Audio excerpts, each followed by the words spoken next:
Hey guys, we're in Berlin. I'm here with Pat and Tom. And Pat is a mate from Australia that's moved here a few months ago and he's in love with the history, especially World War II history. So Pat is going to give us a tour, a locals tour of Berlin. So let's go check it out. This is Moltke Bridge. The Russians fought across here to get to the Reichstag, only 400-500 meters away. But if you have a look around, there's this new buildings here and there, except one old building between here and the Reichstag, and that's the Swiss embassy. Before the war, there was all these other buildings, which is the political sector of Berlin. But Hitler, along with Albert Speer, wanted to redesign Berlin and make it a big grand city. So they wanted to build this humongous hall straddling this river called the Great Hall. So it built first in 1886 to 1901, destroyed in 1945, repaired in 1947, and renovated in 1983 to 86. Destroyed as a result of a battle between the Russians and the Germans. Yes, destroyed by the Germans to prevent the Russians, but it wasn't fully destroyed, so they were still able to get across with a few tanks and fight their way 400 meters across to the Reichstag direct, which Stalin gave the order to take by May 1st. May Day. May Day. And this area was going to be like the political area once they were to rebuild Berlin. And there would have been a huge highway coming behind the Reichstag, and then a huge boulevard going all the way south to the southern train station. That would have been the north-south axis. The current road sips into Strasse from the Siegessäule. Eventually we can see that down the road to through Unter den Linden would be the east-west axis, but that was already partially built by history. 1880s, for the new German parliament, pretty much it wasn't so like spectacular back then. It was quite a big government building modeled after a building in Philadelphia, USA, and it was quite interesting during the war because this Reichstag's actually been destroyed a few times. When I mean destroyed, gutted, because when Hitler came to power, as soon as he came to power and made himself chancellor, it was actually gutted by fire, and he instantly blamed the communists, and that's when Kristallnacht started. He started wiping everyone off the face of the world. But since that fire, it remained empty. They didn't have a use for it. Hitler didn't need a parliament. He was the parliament, and his building was behind the Reichstag. But it remained empty, and when the Russians came, they fortified it, bricked up the walls and everything. And yeah, it became quite a huge fortress with a lot of anti-aircraft guns on top. Right in front of the Reichstag is a bit of an empty place, because that's where this didn't used to be empty, because it used to be the Siegessäule there. And they moved it as part of Hitler's remodeling of Berlin behind the Tiergarten. During the war, once the Russians came, they fought tooth and nail to go from just over there behind the Swiss embassy to the Reichstag. And from entering the doors of the Reichstag, it took them 4 hours to clear every room. Yeah, the corners. And you can see like the white pacing holes, the bullet holes. The lenses to bring it forward. So now we're about to enter a memorial site for the Soviet soldiers, over 2,000 that were killed during the Battle of Berlin. So basically they're being memorialized here due to their victory over National Socialism in Germany. So in December 1990, the Soviet army handed this back over to Germany, and now we're going to go check out the memorial. When did it Yeah, there's the Reichstag there.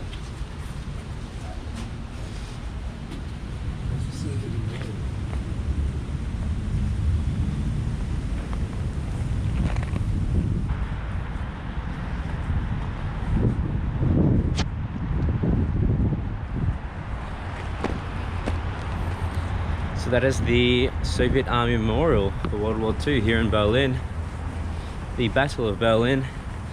And this is the back. There's a lot of information here. Have some fountains, some gardens, and in the front there, facing the street, we also have some replicas of World War II tanks, artillery, some of the weaponry that was used many years ago.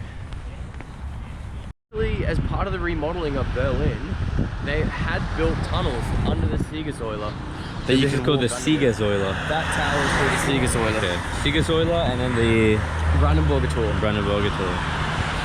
So this area was used quite prominently by the Nazis, hey Pat? Very, very much so. So this was the east-west axis. A lot of marches and... Yeah.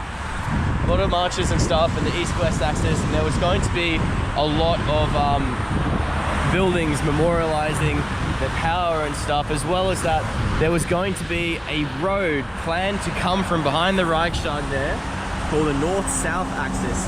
Would have been the same thing like this, all the way to the southern train station in the south of Berlin, except it would have been lined with a lot more buildings that are quite huge, all the way down to the southern train station. And one of the places outside of the southern train station they wanted to make was this large open space, road like this, but lined with the guns of the countries that they defeated and conquered. Is that after the war they wanted that? Yeah. It was actually fun. which ultimately never ended up happening, Yeah. and as a result of the Soviets. A lot of the it's called Germania, the plan for Berlin and all of Germany to remodel stuff and show the Nazi power. A lot of it wasn't actually built, but some of it is, and you can still find it around Berlin. So they already built it before they even won the war. Yeah, they started. So, and this was one of them. This was already part of their plan, which was convenient. So for this them. was built during World War II. Before Before World War II. Unter den Linden is a very old road. So that brick line right there is the original Berlin Wall here at the Brandenburg Gate.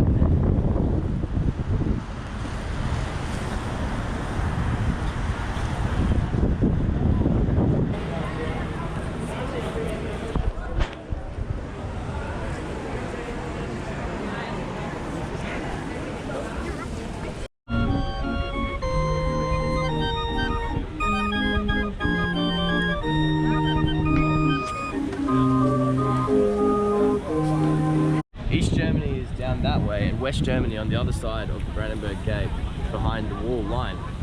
And all the buildings here are quite new. The American Embassy, the French Embassy, and I don't know what that one is, Allianz Forum, because that was part of the death strip that you weren't allowed to access as an East German. They had a shoot to kill policy, so if you were caught in there, you were shot instantly. But they also weren't allowed to approach. They also had an inner wall, and that inner wall was a few hundred meters, 100 or 200 meters that way. And all East Germans weren't allowed to come close. So when David Bowie played his concert on the other side of the wall here, outside the Brandenburg Gate, a lot of the East Germans could hear the music, and they were coming to the wall and saying, "What's that? What's that?" And all the East German border guards said, "No, no, it's nothing, nothing. It's not music. No, nothing's going on here. Please go back." So they pushed him back even further.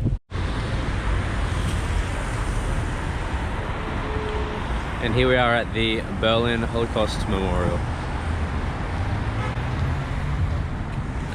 So Pat, Berlin Holocaust Memorial? Yes, the Jewish memorial. If you have a look around and you try and walk around, there is actually no single plaque that tells you what this is, and there is no writing about it. There is no information, nothing. There is purely just this empty block with these concrete tombstone looking things. Quite eerie here at the Berlin Holocaust Memorial. Just these large rectangular slabs of concrete. So they seem to just go on and on. Gives you this feeling of eeriness, loneliness. I've also been to the Auschwitz concentration camp, and I've seen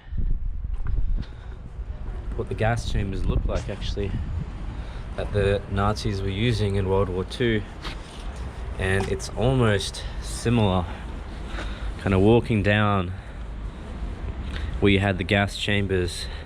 Extermination on a massive scale that Hitler orchestrated. And this was the gardens. This whole area was the gardens. The street wasn't here. And this car park right below us was his bunker. There was the first bunker he built, and then he built a much bigger one generally around in this area. There was a gas extraction exhaust tower, air tower here. It was out the front. Oh, sorry, yeah, back there. There was two. One here, and the emergency exit was somewhere over there as well. This is where Hitler committed suicide. Shortly after the fall of the Reichstag, he committed suicide because he was told by his generals that you will be captured, they will take you out and they will parade you, much like Mussolini did. And he said, I don't want that to happen. So he went into a room with his recently wedded wife, Eva Braun, and he took a cyanide pill at the same time. He shot himself in the right temple. She bit a cyanide pill, and he also shot his dog, Blondie. So that's the place where he committed suicide. And then they took his body out, and he said, I want you to burn my body and leave no remains so they cannot parade me. We'll go to where they burnt his body. It's actually a bit of a difficult one. But this area, this garden area, was the last time he was seen in public on video shaking hands with the Hitler Youth. Very creepy.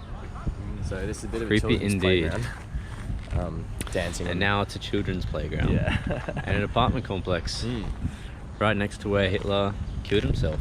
It was actually his last days. They've kept this a bit quiet, this bunker area, because they. I mean, is there anything here even? Yeah, there is. Writing about this. this. A small information board, much like the Berghof board. Yeah. Garden. It was only in 2006 that they just finally realized and accepted that people are tourists and they want to come look at this stuff. This Nazi history. They tried to keep it secret. They didn't really publish it, but obviously the internet knows, everyone knows, and they couldn't hide it anymore. Yes, and it didn't amount to becoming a shrine for neo-Nazis. So that's what the Germans worried about, is that it would become a shrine for the neo-Nazis. Yeah. So to somebody who would not know about this, they'd think, why are all these tour groups here in this park? But actually, Hitler's bunker was here. Like here, these houses, they were on the surveillance.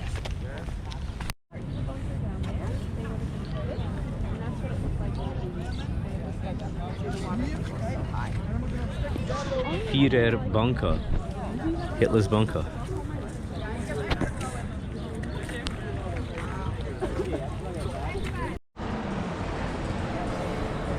So we've got a fairly new Berlin Wall installation here in the Mall of Berlin, and it says here that hidden in the forest about 120 kilometers north of Berlin, they've discovered some original Berlin Wall segments which were destined to be ground up for concrete. So here they are today. Some original Berlin Wall.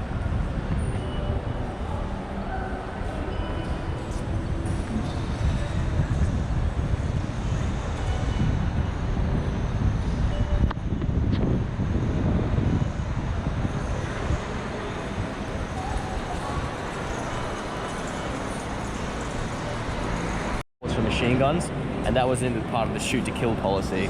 If you got caught trying to cross the death strip, you were instantly shot. So right here we have a plaque commissioned by the DDR showing all of the workers, children, farmers, factory workers,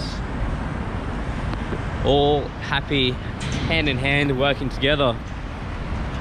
But actually what happened, realistically, that the communists committed a massacre when there was a protest about working conditions in Berlin. So we'll ask Pat about that. So Pat, so this is a plaque commissioned by the DDR showing all the happy people, you know, from diplomats to factory workers, farmers, everyone. Children, and it was a mural about how the communism and everything works together in socialism, how it's so great. But this is what really happened. This is a photo taken at the marches about degradation of working rights for construction workers. And this place, one of the places where the government rolled in with tanks and just started massacring people. So the communists just started mowing down people, essentially, that was at this protest. So these are the faces of people that perhaps were later killed. Yeah, that's right. So quite a contrast to see that, which was created as this ideal picture of communism here in East Germany, and then actually the murder that happened when people were protesting about not having such good conditions that the whole communist regime was purportedly installing. So So we're standing in Checkpoint Charlie, Yes, which you which- said is the most infamous checkpoint. into across East and West Germany, because it was for the US only and the US diplomats, not tourists, not British. It was just for the US diplomats. And that's all that was on the western side, just a small guardhouse and McDonald's, but these buildings were empty.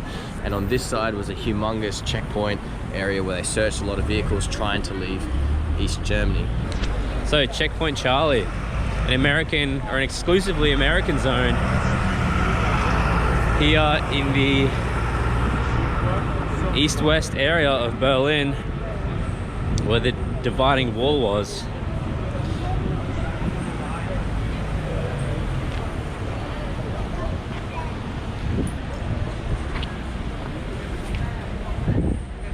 So this plaque is to commemorate the tank standoff at the Checkpoint Charlie on 27th October 1961.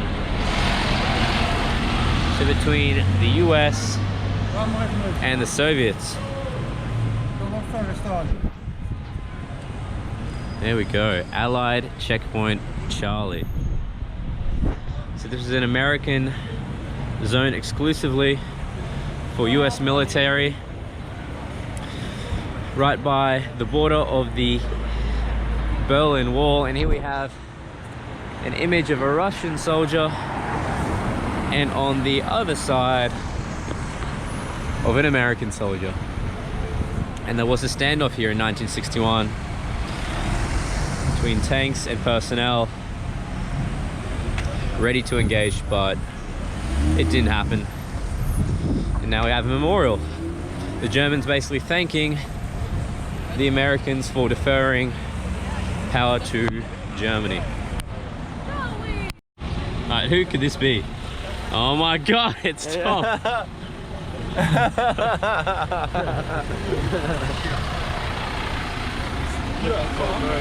So this is what a Späti looks like. This is a very small one. And this is a small one. So these are all around East Berlin specifically. And my friends were telling me that you could literally come to these with like €5, and that would be all you need for the entire night. It's the typical thing for East Berlin, so it's just sitting around at a Späti, drinking some beers for €1 instead of going to a bar and pay €4 for a beer. So much beer now.